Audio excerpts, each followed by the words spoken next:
আসসালামু আলাইকুম রহমতুল্লাহি ওবারকাতু। আশা করি সকলেই ভালো আছেন এবং সুস্থ আছেন। আপনাদের দোয়ায় আমিও অনেক ভালো আছি। তো আজকের ভিডিওটা নিয়ে এসেছি আমাদের যে জমিতে বেগুন চাষ করেছিলাম সেই জমিরই একটা ভিডিও। আশা করি গ্রামীণ ভিডিও দেখতে সবারই ভালো লাগবে। আজকের ভিডিওতে মূলত আপনাদের দেখাতে চলেছি আমরা যেখানে বেগুন চাষ করেছিলাম সেটা কেনই বা ডালগুলো নষ্ট করে ফেলছি, কিসের জন্য আমরা এটা ভেঙে দিলাম।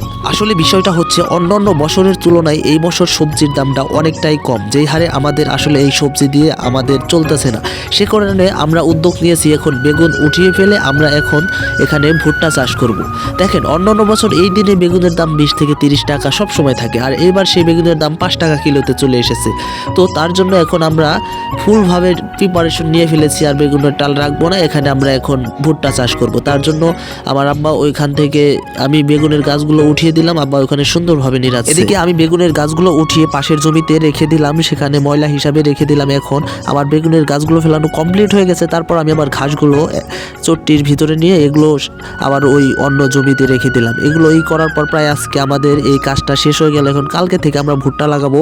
তারপর বাড়িতে গিয়ে দেখি আমাদের একটা কলা গাছে একটা বড় কলার ছড়ি পেকেছে, সেটা আবার সুন্দরভাবে কাটলাম। কাটার পরে এদিকে দেখে পড়ি আমাদের লাল মিয়া এসে দুষ্টামি শুরু করে দিচ্ছে। তো আপনারা দেখতেই পাচ্ছেন সেখান থেকে আমরা এখন গুনতেছি আসলে আমাদের কয়টা ভাঁটা হইলো। সেক্ষেত্রে গোনার পরে দেখলাম 11টা ভাঁটা, বিরাট একটা ছড়িগুলো গোনার পর এখন আমরা আমাদের লাল মিয়ার লাল চানের মনে করেন যে ভিডিও ধারণ করতেছি, একটু আপনারা উপভোগ করতে থাকেন। এখন পরের দিন সকালে চলে এসেছি, আবারও সকাল সকাল জমিতে চলে এসেছি। এখান থেকে আমার আব্বা গাড়া শুরু করে দিয়েছে, আমি একটু পরে আসলাম। আসার পর দেখতেই পাচ্ছেন আমি ভুট্টাগুলো সুন্দরভাবে নেড়ে চেড়ে দেখছি আসলে বীজগুলো ঠিক আছে কিনা।